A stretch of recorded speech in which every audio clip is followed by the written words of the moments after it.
Mañanas en Libertad, con Carmen Carbonell.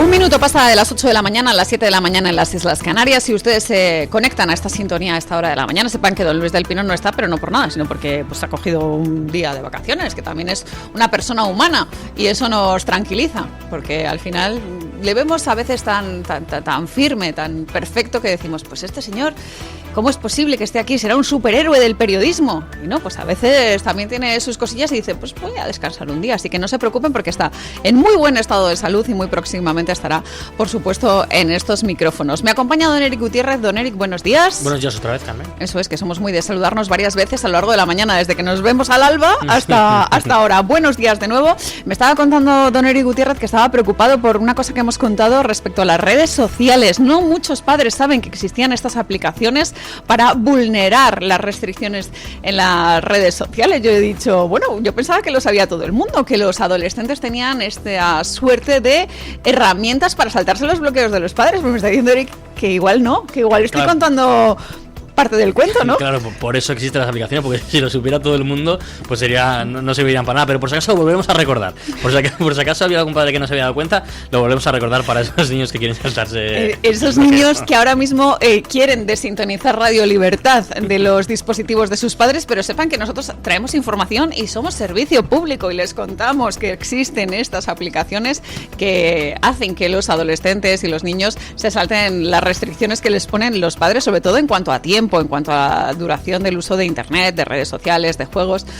En fin, pues si les toca revisar los dispositivos, pues bien está, porque como les hemos dicho, es muy importante que los padres tengan derecho de educar a sus hijos en según qué cosas y en el uso de redes sociales también. En fin, nosotros nos vamos a ir a las noticias y como les decimos, hoy tenemos que hablar largo y tendido pues de hijos y concretamente de hijas, las de José Luis Rodríguez Zapatero.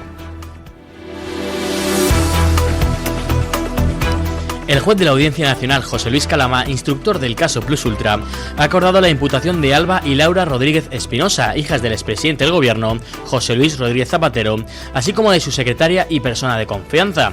La decisión llega apenas un día después de que Zapatero declarara como investigado.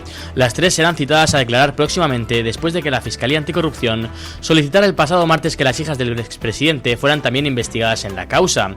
En el mismo auto, el magistrado rechaza por ahora ampliar la petición de información a Estados Unidos sobre los volcados de dispositivos móviles como había solicitado la defensa de Zapatero. Respecto a las hijas del ex jefe del Ejecutivo, Calama recuerda que ambas son administradoras solidarias de la sociedad What the Fab, una de las empresas registradas por orden judicial el pasado mes de mayo dentro de la investigación. Pues miren, José Luis Rodríguez Zapatero le podía haber instalado a sus hijas en el teléfono móvil una herramienta para restringir su acceso a las redes sociales. Por ejemplo, si hubiera sido un buen padre velando por la formación de sus hijas. No sabemos si lo hizo o no, pero sí lo que está claro, según lo que estamos viendo en estas declaraciones, es que José Luis Rodríguez Zapatero utilizó a sus propias hijas como herramienta dentro de la trama a través de esta empresa de nombre What the Fab, en la que parece ser que se dedicaba a hacer una serie de trabajos ficticios y que lo que servía realmente es de nexo a la hora de mover dinero. Y ahí estaban involucradas Alba y Laura Rodríguez Zapatero. Y me sabe fatal tener que hablar de estas ya no niñas, pero está claro que están ahí por culpa de su padre, porque fue, según dice este auto, quien presuntamente puso ahí a estas administradoras en una serie de cuentas en las que, por cierto, también constaba José Luis Rodríguez Zapatero, ejerciendo quizás esa labor de tutela o directamente dirección de los movimientos. Ayer se difundieron algunos audios del interrogatorio en el que Zapatero negó que hubiera ejercido ninguna influencia en el rescate de Plus Ultra, sí que admitió que había recomendado a sus hijas, defendió su competencia profesional diciendo que trabajaban bien y tan bien. Estamos hablando de facturas en las que, por ejemplo, constan ciertos vídeos y hay algunos medios de comunicación que informan que en cuanto al volumen, pues no es que estuviera inflado, es que si estamos hablando de vídeos de spots publicitarios se estaba pagando a razón de 10.000 euros el segundo. O sea, hay producciones de Hollywood muchísimo más baratas. Vamos, unos auténticos chollos en comparación con esto. El caso es que José Luis Rodríguez Zapatero se vio obligado también a reconocer que había tirado de teléfono, como habría hecho para cualquier amigo, una gestión, dijo en principio, con el Banco Santander para que atendiera a la aerolínea, una serie de declaraciones respecto a unas llamadas que habría cualquiera para cualquier amigo, según vino a decir José Luis Rodríguez Zapatero. Pero fíjense cómo lo ha tenido que ver el presidente del gobierno, Pedro Sánchez, para tener que salir de nuevo en defensa de Rodríguez Zapatero, de sus hijas, de su secretaria. Quizás por eso que dice el dicho, ¿no? Que cuando veas las barbas de tu vecino afeitar, pon las tuyas a remojar. Dijo Pedro Sánchez que tenía el respaldo y la empatía del PSOE. Qué bonito lo de la empatía. Oye, tienes toda la empatía. Es que me pongo en tu piel. Y además en este caso porque tengo un caso muy similar, ¿no? Eso es lo que debe pensar Pedro Sánchez. Me pongo en tu piel, José Luis. Porque es que en mi caso, yo tengo un caso muy parecido con mi hermano David y con mi mujer, con Begoña. Al final parece como que teníamos aquí en el Partido Socialista muchas similitudes, muchas coincidencias respecto a esos nexos de corte familiar. Y luego, pues lo que dijo Pedro Sánchez sobre José Luis Rodríguez Zapatero es que confiaba, por supuesto, en su inocencia, etcétera, etcétera. En fin, pues lo que tenía que decir. Esto también es como algo bastante lógico, lo hemos visto en otras ocasiones. Me estoy acordando de otro presidente del gobierno que decía: Luis, sé fuerte, mañana te llamo. Pues igual Pedro le ha puesto: José Luis, sé fuerte, mañana te llamo. Porque el propio Zapatero descontaba la imputación de sus hijas, reconoce su entorno más cercano que está dolido porque trabajaban con otro escenario. Recuerden lo que les hemos contado también en muchas ocasiones, que lo que están buscando desde su defensa es ese defecto de forma para librarse de esa causa.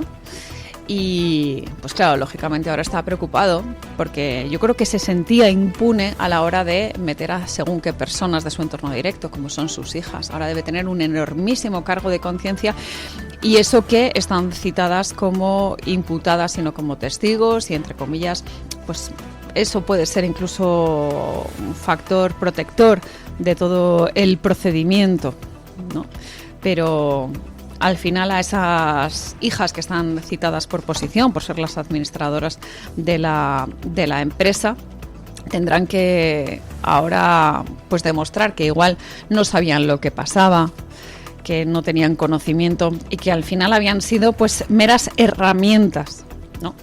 Eso también lo hemos visto nosotros en nuestro país, y me estoy acordando pues del caso de una infanta de España que no sabía, que no conocía, que firmaba lo que le decían, y me da la sensación de que esto es lo que van a decir, sospecho, estas hijas, a no ser que en un momento determinado pues decidan seguir la estrategia de su padre, que parece que es la de demostrar que ellas realizaban absolutamente todos los trabajos y que realmente lo valían.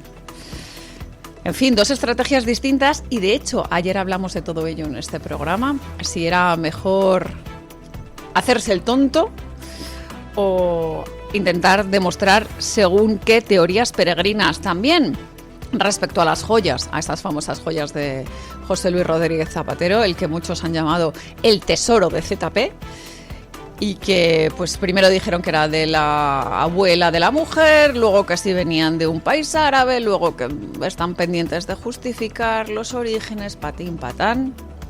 Veremos qué pasa absolutamente con todo esto, pero cuán importante es por lo menos armar bien el relato y no ir cambiando de versión conforme van pasando los minutos. Que esto es algo que hemos visto desde el entorno más cercano de José Luis Rodríguez Zapatero. Incluso me estoy acordando de esas declaraciones de ese portavoz pseudooficial de Luis Arroyo por parte del Ateneo, diciendo que las joyas alcanzaban un valor de 30 a 50.000 euros y que era pues algo normal en una herencia. Pues ya ven ustedes que la tasación a la baja de Ansorena citó pues que eran más de 1.300.000 euros el valor de esas joyas, cuyo origen todavía se desconoce y que lo tiene que justificar José Luis Rodríguez Zapatero. En un breve periodo de tiempo, calculan que en unos 10 días van a poder acreditarlo. En fin, bueno, esto es lo que les contamos sobre José Luis Rodríguez Zapatero, sobre esta segunda jornada de declaración en la Audiencia Nacional. Vamos a hablar, lógicamente, de todo esto en la tertulia. Hoy nos van a acompañar Francisco Carrera y Mario Noya para desgranar todos estos asuntos. Pero hoy les decía que se ha producido una anomalía en la Unión Europea, en Bruselas, y se ha aprobado el nuevo Reglamento Europeo de Retorno de Inmigración. Una noticia importante, un cambio de rumbo en esas políticas migratorias de la Unión Europea y, como los decimos, quizás estemos a tiempo de enderezar el rumbo de nuestro continente. El Parlamento Europeo ha aprobado el nuevo reglamento de retorno, una de las reformas más relevantes de la política migratoria comunitaria en los últimos años. Tras la votación, el jefe de la delegación de Vox en la Eurocámara, Jorge Buxadé, celebró la aprobación de la norma y aseguró que se trata de una medida que pasará a la historia de la Unión Europea. A su juicio, el reglamento supone un avance en la lucha contra la inmigración ilegal y las mafias dedicadas al tráfico de personas, además de contribuir a poner fin al denominado efecto llamada. Buxadé también se refirió a la reacción de los grupos de izquierda durante la votación. El dirigente de Vox afirmó que le resultó especialmente satisfactorio comprobar su rechazo a la medida, ya que considera que esa respuesta confirma que el nuevo reglamento avanza en la dirección correcta. Pues efectivamente, quizás se esté enderezando el rumbo respecto a la inmigración en nuestro país. Antes escuchábamos las palabras de Santiago Abascal en las que hablaba de cuán preocupante es precisamente el asunto de la inmigración para España, porque realmente saben ustedes que somos la puerta de entrada y que encima en nuestro país, pues Pedro Sánchez está haciendo todo lo posible por corregir, enmendar lo que él considera el censo electoral favorable para su partido o incluso para sus propios intereses, para el PSOE, con esa regularización masiva. Estábamos hablando hace unos días de que se calculaba que en un primer momento iba a haber 300.000 solicitantes y ahora son más de 900.000 los procedimientos que están abiertos para esa regularización de inmigrantes. Recuerden que estamos hablando de esos inmigrantes, por así decirlo, que se pueden acoger al procedimiento habilitado por Pedro Sánchez recientemente, pero son muchos otros los que siguen entrando en nuestro país y haciendo que precisamente la situación pues acabe complicándose cada vez más, y el Papa León XIV lo dijo en Tenerife. Cuidadito con esas mafias que se aprovechan de esas personas que están desesperadas y que les obligan a jugarse la vida para llegar a Europa, porque España, en el fondo, lo que es la puerta de entrada de un continente que es Europa, y eso lo saben perfectamente las mafias, y por eso es tan importante este nuevo reglamento europeo de retorno de inmigración, con medidas que ya estaban promoviendo otros países. Y tenemos que hablar, pues, por ejemplo, de Reino Unido, que también ha dado un giro parcial al tema de la inmigración. Tenemos que hablar de las democracias nórdicas, que yo antes les decía que era como el modelo del progresismo. Oh, Suecia, qué bonito lo hacen todo, oh, tal. Y que se han dado cuenta de que realmente esta avalancha migratoria es algo realmente preocupante.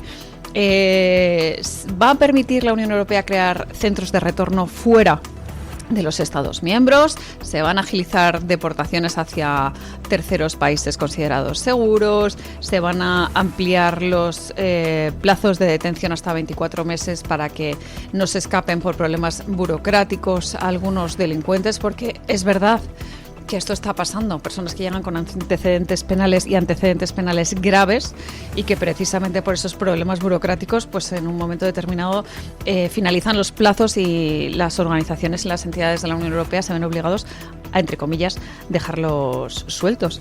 Así que yo creo que es un buen momento para celebrar este gran paso en la Unión Europea, en sentido contrario a esa inmigración masiva, descontrolada, a esa avalancha que va a hacer que se frenen pues esas mafias que traen a inmigrantes ilegales y en muchos casos a delincuentes. Importantísimo el apoyo de Patriots, de ese grupo europeo en el que pues Vox está integrado, hasta el punto de que precisamente Santiago Abascal es el que ha presidido la cumbre de líderes patriotas en la Unión Europea, y que por tanto, pues como ven, está alineado con estas políticas migratorias que defendemos o que defienden dentro de la Unión Europea, ¿no? En este caso concreto, cuando hablamos de estas repatriaciones de quienes entran ilegalmente, porque ya les digo, están cometiendo un delito. El mero hecho de vulnerar nuestras fronteras es cometer un delito. Y habrá quien se le olvide este asunto. Pero es que es verdad. Y de ahí, pues que si precisamente valoras un país como España, que tiene una serie de procedimientos para que haya una inmigración legal y controlada, pues por lo menos respetar todas esas cuestiones y no tener que tirar de esas regularizaciones masivas promovidas por Pedro Sánchez, que lo que hacen es pues traer un efecto llamada que perjudica tanto a España como al conjunto de Europa. Y hace que nuestro Estado al final esté secuestrado por esas mafias de la inmigración ilegal.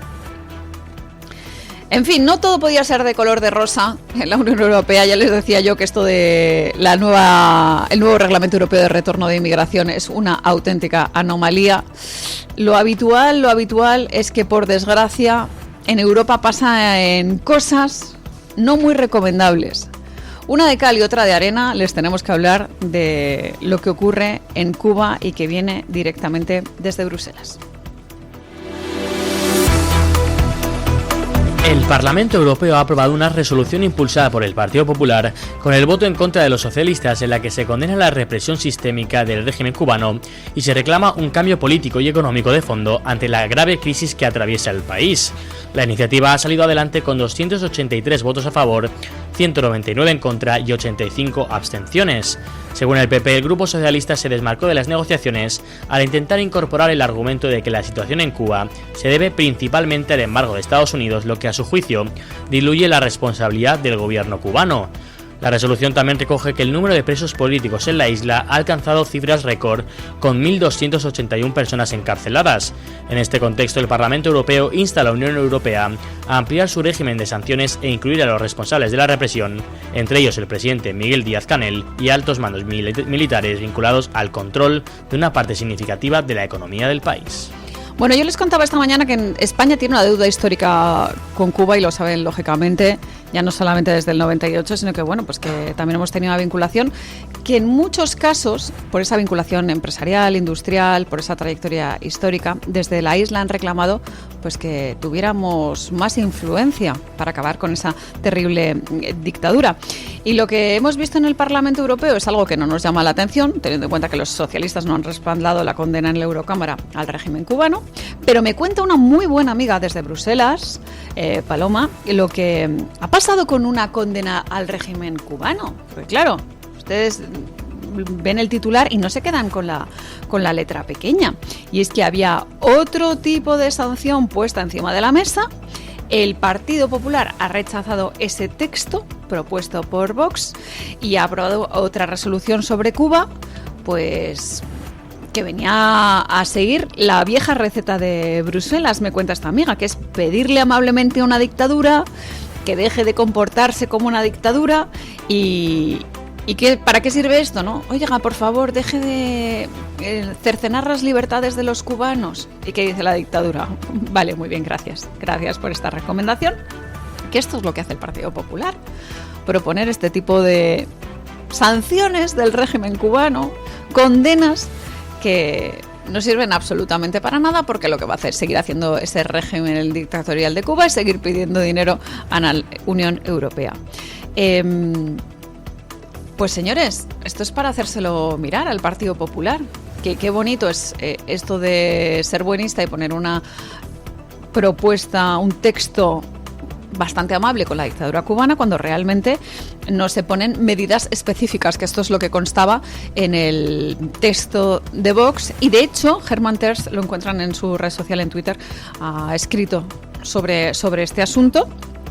Porque lo que estamos viendo es que el Partido Popular sigue en sus 13. Ni la represión, ni los presos políticos, ni la dictadura han hecho mella en la capacidad del Partido Popular pues para intentar conmover a una dictadura. Que ellos siguen así de buenistas. Por favor, no le cercenen las libertades de sus ciudadanos. Y así siguen con esas cosas. Y mientras tanto, el gobierno en Cuba, gobierno por ser muy generosos, la dictadura, lo que están haciendo es pues seguir con esa crisis energética, con esos apagones, con la escasez. Dicen que todo es culpa de el embargo de Estados Unidos, pero lo que están negando son los problemas internos de una isla en la que pues se ven obligados a ver cómo sus ciudadanos se mueren de hambre.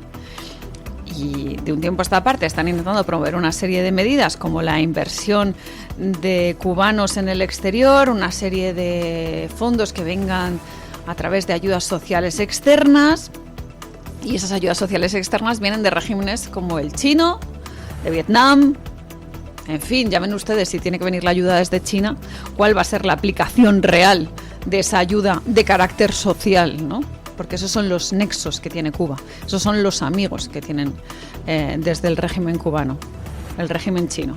Ya ven ustedes, de dictadura a dictadura. En fin, ojalá se puedan apaciguar los conflictos bélicos que tiene Estados Unidos activos ahora mismo, como es el caso de Irán, que como saben, ya les hemos explicado, hay un alto el fuego, pero no está ese acuerdo de paz definitivo, y le permitan a Donald Trump pues hacer lo que hizo en Venezuela, que es meter mano en el asunto, y permitan a Donald Trump que se acabe con ese régimen dictatorial en Cuba.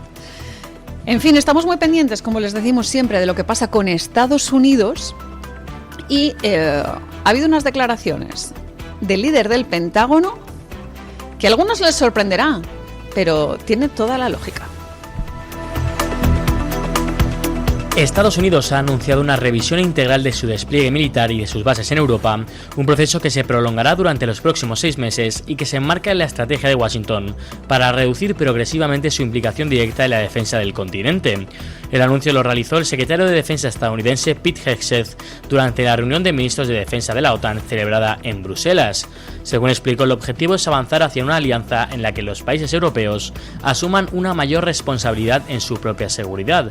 Hegseth señaló que esta revisión, bautizada como OTAN 3.0, se llevará a cabo en coordinación con las Fuerzas Armadas de Estados Unidos, el Mando Europeo, el Congreso y los aliados de la Alianza Atlántica. Bueno, se han producido 2 reuniones en suelo europeo muy importantes, la cumbre del G7 de la que les hablamos hace nada, en Evian, en Francia, y también esta cumbre de la OTAN en la que, como les decía el líder del Pentágono, pues ha explicado pues que igual se tienen que revisar una serie de acuerdos y tenemos que ser claros. Europa todavía no tiene realmente la capacidad de ser plenamente autónoma a nivel de defensa, a nivel armamentístico. Tenemos que tener ciertos cuidados respecto a países terceros, sobre todo en cuanto a la vulneración de las fronteras, y los estábamos contando anteriormente. Y estas 2 cumbres, tanto la de la OTAN como la del G7, pues han servido pues para hablar con Donald Trump y sobre todo ver cómo están las relaciones entre Estados Unidos y Europa. Es una etapa de fuertes tensiones a nivel geopolítico, ya lo saben, no solamente por el tema de Ucrania, el tema de Irán, lo que está pasando en Venezuela, pero sobre todo tenemos que tener en cuenta cómo son los aliados de la Alianza Atlántica, de la OTAN, cómo es la relación con Donald Trump, lo que ha pedido Donald Trump en cuanto a el crecimiento del presupuesto en materia de defensa y lo que están haciendo el resto de países. Así que, por así decirlo, tenemos 2 mensajes, el del G7, el de la OTAN.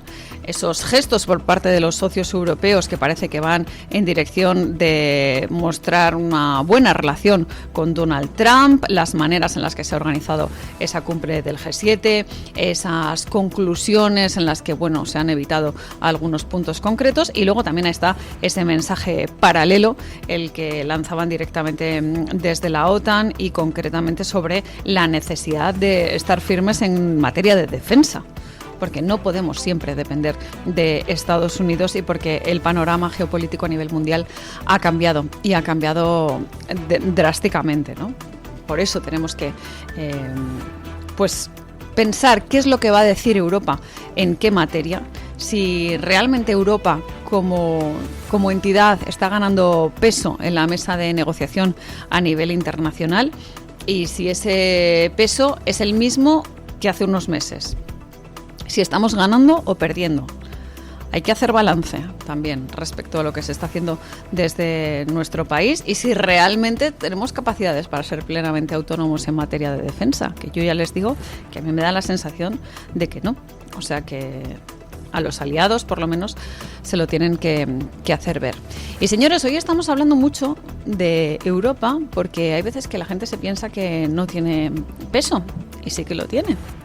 sobre todo cuando se habla de decisiones así buenistas, como las que hablábamos antes de las redes sociales, o de cuestiones que a mí me inquietan muchísimo.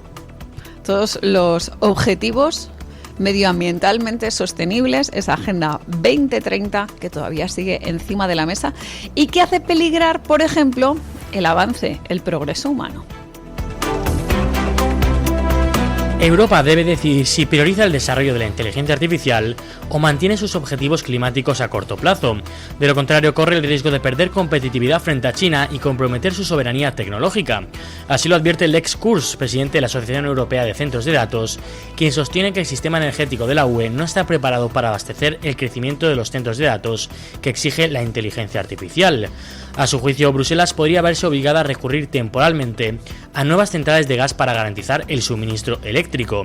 La advertencia coincide con el objetivo de la Comisión Europea de triplicar la capacidad de los centros de datos antes de 2032. Sin embargo, Kurz considera que el despliegue de renovables, la expansión de las redes eléctricas y los nuevos proyectos nucleares avanzan demasiado despacio para sostener ese crecimiento. El debate de fondo es si Europa debe aceptar un uso temporal del gas para impulsar la IA o arriesgarse a quedarse atrás en la carrera tecnológica global. Bueno, tengo que hablarles de un fenómeno que es el de la ansiedad climática. Saben ustedes que hay una, iba a decir una niña, luego fue joven y ahora vamos a llamarla activista directamente, que es Greta Thunberg, en la que en un momento determinado empezó a decir que tenía ansiedad climática, que se iba a acabar el mundo por culpa de la mala acción del ser humano y que estábamos cargándonos el planeta. Bueno, esta niña, ahora activista, se ha convertido en un auténtico icono de las medidas supuestamente sostenibles a nivel medioambiental, esos objetivos climáticos, y en un momento determinado lo que ella decía es que quizás teníamos que empeorar nuestra calidad de vida para mantener el planeta. Por ejemplo, pues comer, yo qué sé, verduras, y además verduras crudas sin necesidad de calentarlas, convertirnos en crudiveganos, renunciar, yo qué sé, al cocido madrileño por el bien del planeta. Y claro, a mí, pues me daba un poco de ternura esta ingenuidad de esta pobre niña, que de verdad que yo creo que estaba sufriendo por esa ansiedad climática, de cómo te han podido comer la cabeza hasta ese punto, ¿no? El de generar ese sufrimiento, ese malestar. Y respecto a la inteligencia artificial, conozco pues la verdad es que a un británico, una persona que se dedica a la agricultura, a los cultivos, y que además tiene una formación como ingeniero agrónomo bastante reputada, y que me contó un día que había visto un documental en la BBC que le había preocupado muchísimo sobre el coste de las preguntas que lanzábamos a la inteligencia artificial. Claro, tú pones una pregunta en ChatGPT y eso hace que haya un ordenador que tiene que generar una serie de respuestas muy rápidamente, en muy pocos segundos, y eso obliga a que haya grandes unidades de computación que tienen que estar refrigeradas, y esa refrigeración cuesta muchísimo dinero, gasta muchísima energía. Entonces, que por tanto teníamos que tener, pues no sé, ser ciertamente comedidos, teníamos un deber moral a la hora de utilizar estas herramientas, y no solo eso, a la hora de borrar correos electrónicos, porque el almacenamiento en su correo electrónico también gasta muchísima energía. Entonces teníamos un deber moral en favor del planeta, de no usar ciertas herramientas que ha traído el progreso humano. Y de verdad me lo contaba preocupado de nos vamos a cargar el planeta con ChatGPT.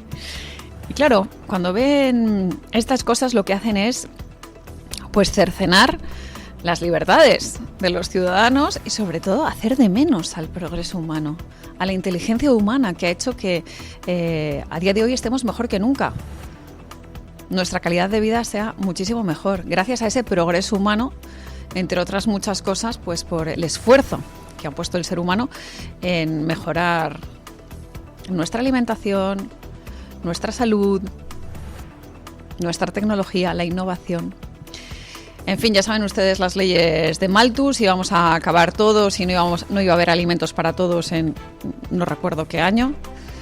Y por suerte se equivocó, porque no contaba con el progreso humano, con la inteligencia humana y con todas las cosas que estamos consiguiendo.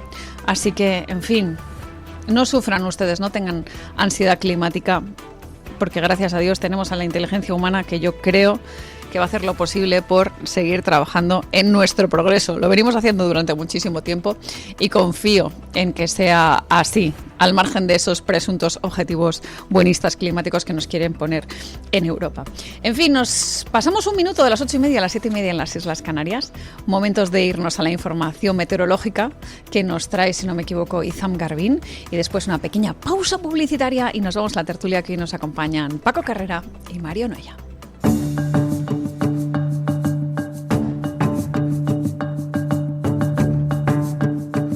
El tiempo en Radio Libertad.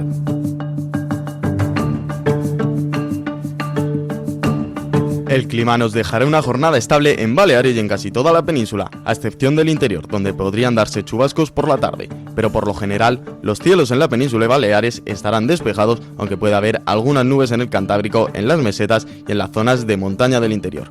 Por la tarde habrá tormentas acompañadas de rachas de viento muy fuertes en la cordillera cantábrica, la mitad este de Castilla y León, los sistemas ibérico y subbético, Navarra y la meseta sur. En Canarias los cielos también tendrán nubes en el norte y cielos despejados en el sur. Las temperaturas máximas bajarán en el norte, subirán en el sureste y Baleares y se mantendrán sin cambios en el resto. Se podrá superar los 34-35 grados en el interior del País Vasco, 35-36 en amplias zonas del cuadrante sureste y Mallorca, los 36-38 grados en el noreste y los 38-39 grados en los valles del Guadiana y del Guadalquivir. En este último podrían llegar incluso a los 40. Tu voz, tu libertad, tu radio. Radio Libertad.